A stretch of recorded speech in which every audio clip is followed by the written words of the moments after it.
For the News and Observer, I'm politics reporter Kyle Ingram and your host of Under the Dome for this latest episode for the week of July 1st, 2024. I'm here today with my politics team colleagues, Luciana, Perez, Uribe, Guinassi, and Bajpai. We have a lot to talk about this week. The legislature has adjourned their short session. There was a lot that went through, a lot that didn't go through in these past 2 weeks. We're going to try and get through as much of it as we can this week. Let's start with the budget. So North Carolina does not have to approve a new budget every year. We're not like the federal government. We won't shut down the government for that. But typically, in these even-numbered years, we pass a budget adjustment. It did not come together in time this time. What happened? Yeah, it was the big question the whole session, basically. I mean, I think Senate Leader Berger, House Speaker Tim Moore started getting these questions from reporters just a few weeks, maybe the first week of session, and it carried on for the entire whatever it was, 2.5 months, 3 months. And it really, it seemed like the talks broke down. Kind of fairly early on, we had this indication that they weren't making progress. There was a big gulf between the two chambers. And that's how we entered this last week, and nothing really changed throughout the week. I mean, both chambers went on doing their own business, passing their own bills. And we can get into this a little bit later, but even, apparently in the sort of dying moments of session on Friday, there were some offers being made to resolve some things. We'll talk about vouchers, voucher money for opportunity scholarships, but it's that's sort of the takeaway from both leaders is that they kept saying, we passed a 2-year budget in October, so we didn't have to do it this time. But they both released basically their own versions of budgets. Mm-hmm. The House had a lot more, stuff included in their budget, like teacher raises, some state employee raises. They both had voucher funding. And then the Senate wanted to keep it a little bit lighter with just basically the voucher funding and other, tweaks and necessities in there. So let's talk more about that voucher funding, because this comes from the Opportunity Scholarships Program, where the legislature is essentially giving families money to send their kids to private school. And there was more demand than I think they expected when they initially approved the program. So they wanted to expand it.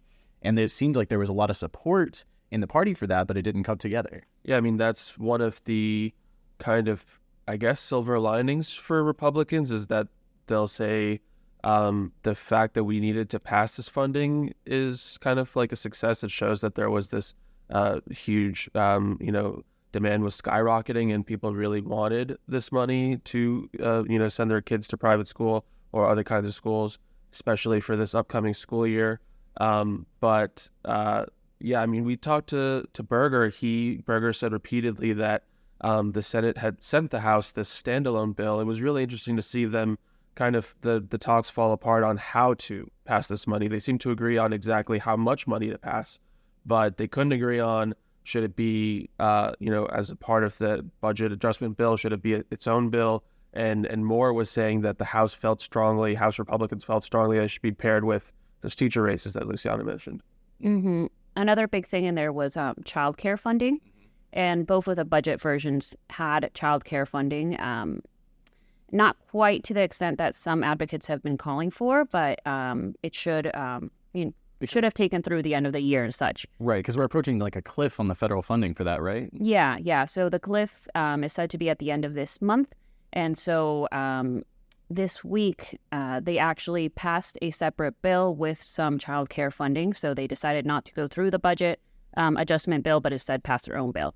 And that has about $67 million in there. And that should be until about the end of the year. And then potentially they might come back and make adjustments, maybe get more funding in there, but that is to be seen. And there was some drama at the legislative building around this issue. Was there not this week? Yeah, so that was on Wednesday. I believe you're right. Or Thursday. As you're listening to this, that'll have last. Yeah, it was a crazy week, but a lot of advocates came to the legislature.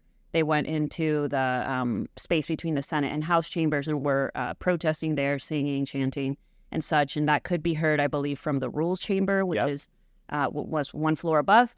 And ultimately, from a noise complaint, according to the police chief, they call down the police, and they arrested about 8 people. Wow.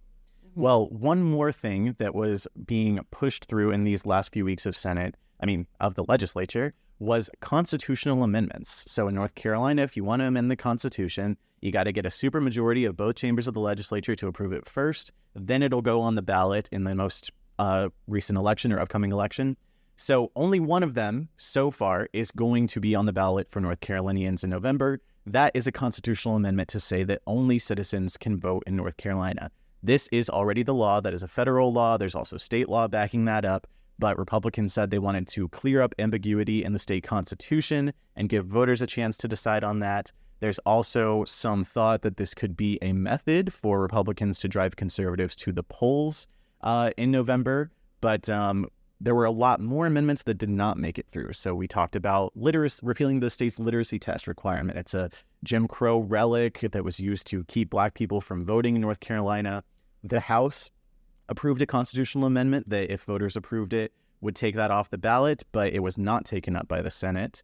That came together at the last minute. Yes. On Thursday morning. That was unexpected. The Senate wasn't expecting it. Yeah, Thursday morning, came up in the House, was passed pretty quickly, and then, Berger told us after the Senate adjourned in the evening that they didn't even know it was coming, and they hadn't talked about it in their caucus. Mm-hmm. And there was an effort similar to this in, I believe, 1970 to put that on the ballot. And it did go on the ballot, and North Carolina voters voted against it. So there is some concern, I believe, that if it went on again, what happens if voters again vote against repealing that literacy test? Some of the other constitutional amendments that didn't make it over the finish line, the House wanted to change things with how the governor fills vacancies. There was photo ID. Yeah, also photo ID. So we already have voter ID approved in North Carolina. But the Senate wanted another amendment to say that it's required for all types of voting. That is also already the law in North Carolina.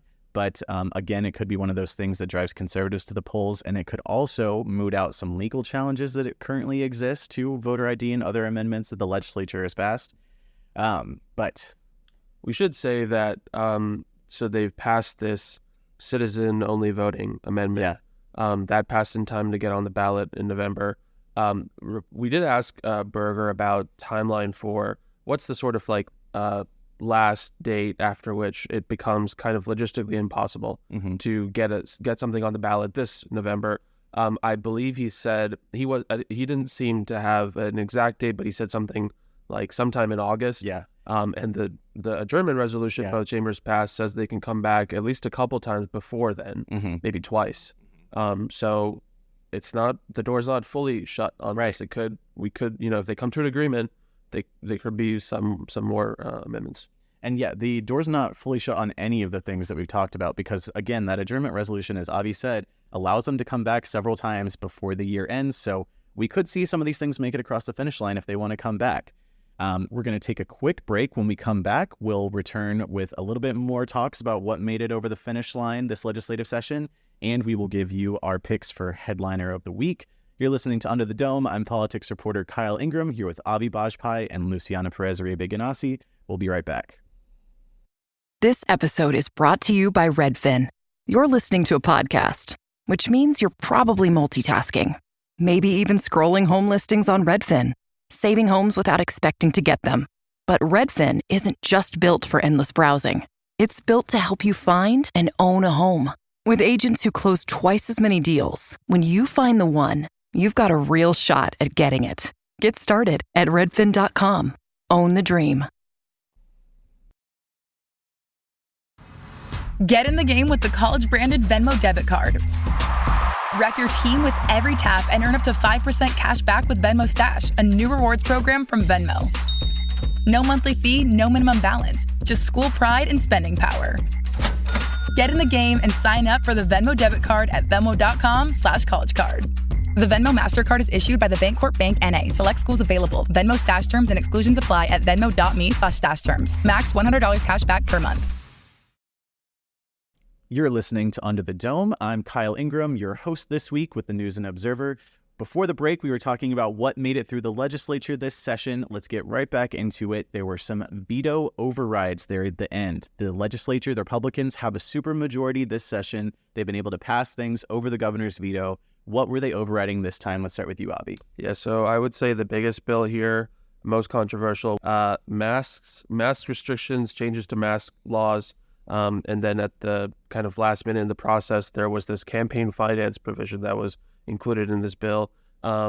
This had been workshopped by Republicans over several weeks. There were some disagreements between the House and Senate. They came up with this compromise to slightly tweak the current language about when, sort of for what reason you can wear a mask to protect your health. They narrowed it a little bit. So that was quite controversial. There was lots of,